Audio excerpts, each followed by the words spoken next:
दोस्तों नमस्कार, मेरा नाम प्रशांत है और आप देखना शुरू कर चुके हैं आपका अपना चैनल खुद रंग। दोस्तों, चुनाव आयोग, न्यायपालिका, सुप्रीम कोर्ट और भारतीय जनता पार्टी और विपक्ष, ये राजनीति का जो चतुर्भुज है, इसमें आम जनमानस जो है ना, वो पिस रहा है।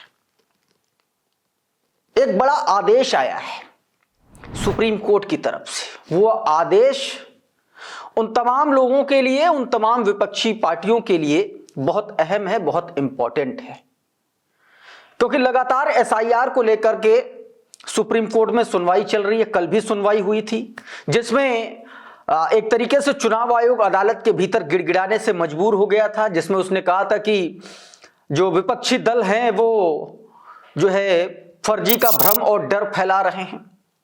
अच्छा, इस पूरे मामले की सुनवाई जस्टिस जयमाल्या बागची और जस्टिस सूर्यकांत कर रहे हैं, chief justice of India Suryakant कर रहे हैं। आज उसी मामले पर फिर से सुनवाई हुई है और इस बार जो सुनवाई हुई है ये एक बड़ा सेटबैक है तमाम सारे विपक्षी दलों के लिए। आज इसके बारे में बताऊंगा, आपको बताऊंगा कि किस तरीके से दोस्तों चुनाव आयोग और ज्ञानेश कुमार पर गड़बड़ी भारी पड़ने वाली है। भारी इसलिए पड़ने वाली है क्योंकि सुप्रीम कोर्ट ने अपने आदेश में एक और बात कही है। क्या बात कही है वो मैं आपको बताऊंगा। साथ में अब यही एसआईआर जिसके पूरे के पूरे खेल के आश्रय भाजपा ने बेईमानी का कुचक्र रचा था, वही एसआईआर अब भाजपा पर उल्टा भारी पड़ने जा रहा है। इसके बारे में आपको बताऊंगा। सबसे पहले मैं चाहता हूं कि आप सुप्रीम कोर्ट का आज का जो फैसला है, जो इंपॉर्टेंट फैसला है, वो देखिए। आपकी स्क्रीन पर ये हेडलाइन है, ये नवभारत टाइम्स की हेडलाइन है डिजिटल, जिसमें बताया गया कि चुनाव आयोग को एसआईआर का पूरा अधिकार है।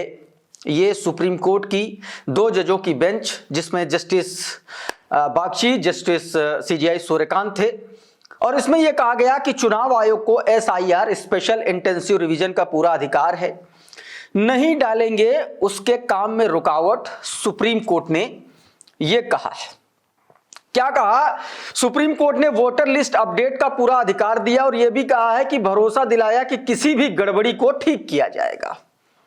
साथ में सुप्रीम कोर्ट ने क्या कहा है? किसी भी गड़बड़ी को ठीक किया जाएगा। अब सवाल यह है कि जहां पर गड़बड़ियों की पूरी भरमार ही है तो क्या कीजिएगा।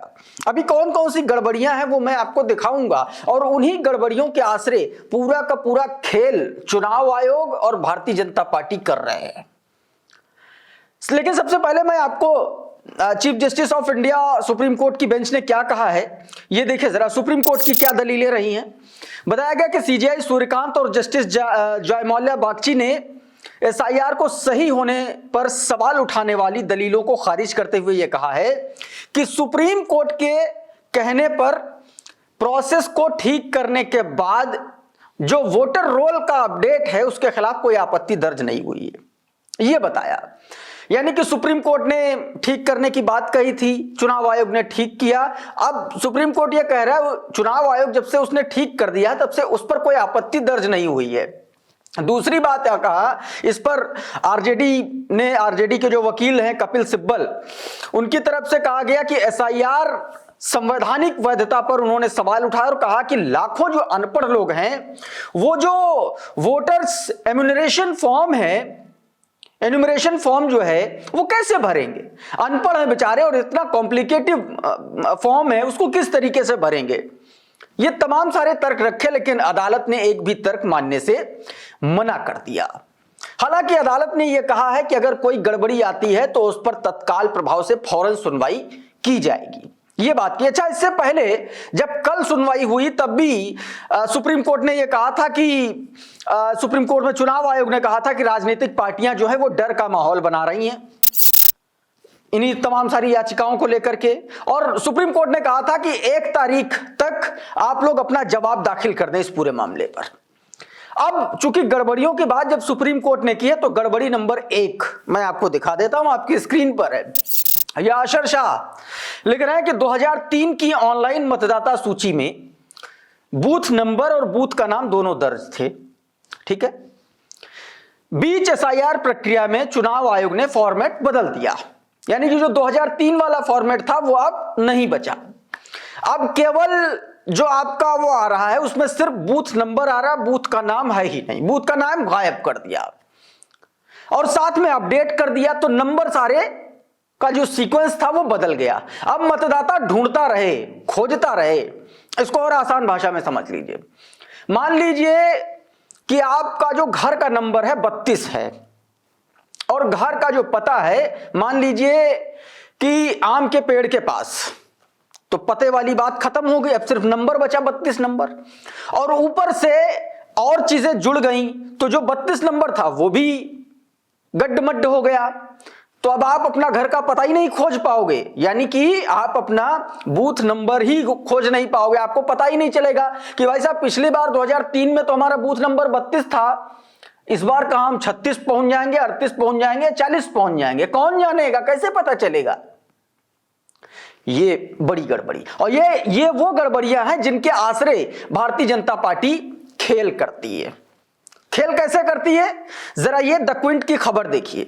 क्विंट की यह खबर बता रही है कि local body poll 600 plus voters at 2 coaching institute in Nanded. Nanded में 2 नीट की जो कोचिंग चलती है ना, 2 नीट की कोचिंग चल रही, उन कोचिंग के एड्रेस पर 600 मतदाताओं के नाम है। और जब कोचिंग वालों से पूछा गया तो कोचिंग वाले ने कहा भाई साहब इस नाम का ना तो हमारा कभी कोई विद्यार्थी ना रहा है, ना तो कोई शिक्षार्थी रहा और ना तो कोई यहां कभी रहा है।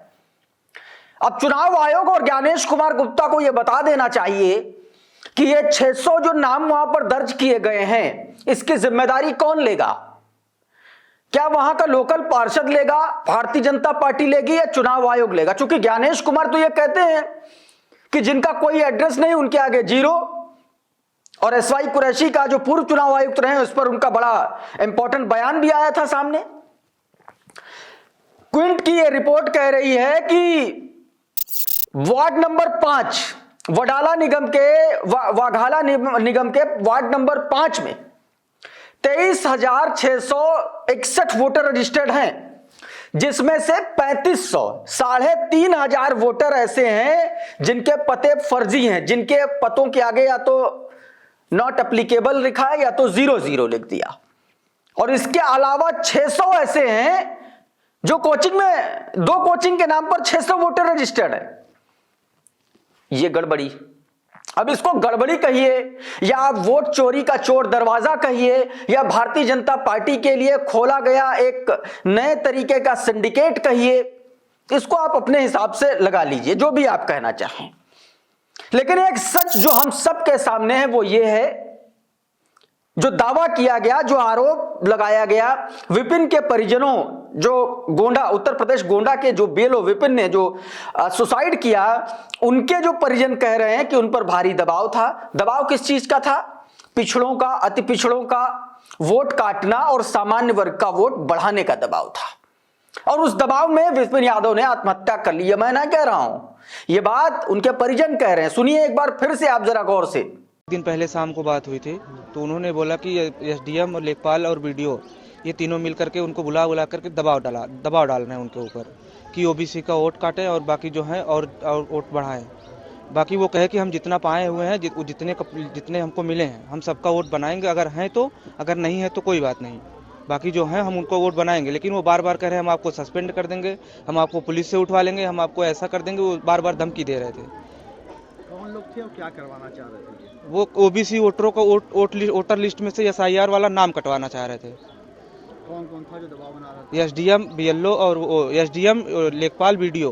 तो इस तरीके से बहुत तगड़ी धांधली। अब सवाल यह है, देखिए इसमें इस खेल में भारतीय जनता पार्टी ही फंस रही है। अगर अति पिछड़ों और पिछड़ों का वोट काटने का दबाव बीएलओस पर बनाया जा रहा है, और जब उत्तर प्रदेश के पॉइंट ऑफ व्यू से बात करोगे तो उत्तर प्रदेश में जो नॉन यादव ओबीसी है या नॉन यादव जो अति पिछड़े हैं, अति पिछड़े और नॉन यादव ओबीसी जो है, 2007 के बाद से 2012 से आप कह लीजिए भारतीय जनता पार्टी की तरफ वो वोटर शिफ्ट होना शुरू हुआ है। और आप पिछला सीएसडीएस का जब आंकड़ा निकालोगे तो उसमें आपको ये क्लियर कट साफ नजर आएगा कि पिछड़ों का जो थोड़ा बहुत रुझान है वो भारतीय जनता पार्टी की तरफ है और पिछड़ों की वजह से ही भाजपा सत्ता में बैठी है, यानी कि अच्छा खासा वोट पिछड़ों का भाजपा को मिलता है। ऐसे में अब ज्ञानेश कुमार गुप्ता यानी कि चुनाव आयोग और चुनाव आयोग के जो नुमाइंदे जिलों पर बनाए गए हैं वो ये दबाव अगर बना रहे हैं तो क्या भारतीय जनता पार्टी अब फंसने जा रही है? क्या भारतीय जनता पार्टी का भी मामला गड्ढमड्ढ होने जा रहा है क्या? इस तरीके के भी सवाल है। और अगर इस तरीके के दावे, इस तरीके के आरोप लगाए जा रहे हैं तो क्या सुप्रीम कोर्ट इस मामले को गड़बड़ी नहीं समझता क्या? और अगर ये गड़बड़ी, हालांकि ये भी अपने आप में एक बहस का विषय हो सकता है कि ये मामला सुप्रीम कोर्ट कब पहुंचेगा, उस पर कब बातचीत होगी, ये भी अपने आप में एक दूसरा एंगल निकलता है। लेकिन इस तरीके की हजारों लाखों गड़बड़ियां हैं और ऐसे मामलों में तमाम सारे ऐसे मामले रहते हैं देश में जिन पर कोर्ट स्वतः संज्ञान लेता है। तो अगर विपिन यादव के परिजन, विपिन यादव का मरने से पहले का बयान, ऐसा नहीं है कि चीफ जस्टिस ऑफ इंडिया और न्यायमूर्ति ने देखा नहीं, ये सब कुछ होगा सोशल मीडिया पर देखा होगा, तो क्या इस पर कोई आदेश नहीं देना चाहिए था? इस तरीके की बातें चल रही हैं, सोशल मीडिया में लोग लिख रहे हैं और लगातार बीएलओ सुसाइड कर रहे हैं, उनको बाकायदा धमकी दी जा रही है। देखिए, ये बुलंदशहर की एक विधानसभा है खुर्जा, अनुसूचित जाति के लिए रिजर्व सीट है। ये बाकायदा वो लेटर है जो बीएलओ को धमकी दी गई है। उसमें बताया गया है कि 1950 की धारा, अधिनियम 1950 की धारा 32 के तहत दंडात्मक कार्रवाई की जाएगी और बाकायदा टाइम ड्यूरेशन दी गई है कि अगर कल 12 बजे तक आपने 30% काम नहीं पूरा किया तो आप पर दंडात्मक कार्रवाई की जाएगी। और दंडात्मक कार्रवाई में पता है 2.5 साल तक की जेल का प्रावधान है। बताइए, अब इन परिस्थितियों में, इन तमाम दबावों के बीच में अगर बीएलओ पर एक और प्रेशर बनता है कि भैया इनके वोट काटो, इनके वोट बढ़ाओ, तो वो सुसाइड ना करेगा तो क्या करेगा महाराज? इस तरीके की बड़ी, अब ये देखिए दैनिक भास्कर की खबर देखिए जरा, एसआईआर जान जा रही है, सर जान जा रही है। 22 दिन में 7 राज्यों में 25 बीएलओ की मौत, सबसे ज्यादा 9 की मध्य प्रदेश में जान गई, यूपी और गुजरात में 4-4। बताइए, मतलब 24 घंटे में उत्तर प्रदेश में 3 सुसाइड हुए हैं, मतलब 3 की जान गई, 2 सुसाइड, जिसमें से भाई सुधीर ने सुसाइड किया फांसी लगा करके, विपिन ने सुसाइड किया जहर खा करके, और एक मेरे ख्याल से बरेली या बदायूं में, कहीं बरेली में एक हार्ट अटैक या ब्रेन हेमरेज से मौत हुई।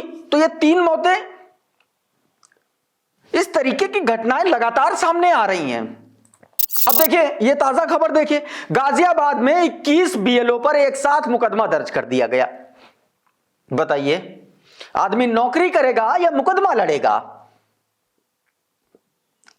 और सुप्रीम कोर्ट का यह आदेश, ऐसे में लोग कह रहे हैं, दावा कर रहे हैं, ऐसा असंतोष जता रहे हैं इस फैसले से कि यह जो आदेश है यह अपने आप में एक तरीके से नाकाबिले बर्दाश्त है, या इस पर न्यायपालिका को, अदालतों को गौर करना चाहिए।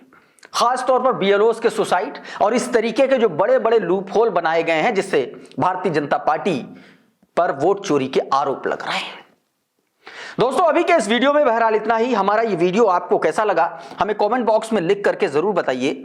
ये वीडियो अगर आपको अच्छा लगा तो इस वीडियो को लाइक कर दीजिए, शेयर कर दीजिए। चैनल पर अगर नए आए हैं तो चैनल को सब्सक्राइब जरूर कर लीजिएगा, बेल आइकॉन जरूर दबा दीजिएगा ताकि इसी तरीके के तमाम वीडियोस आपको सबसे पहले मिलते रहें। साथियों, बहुत बहुत शुक्रिया, बहुत बहुत धन्यवाद। आप जुड़े रहिए आपके अपने चैनल खुद रंग के साथ। नमस्कार।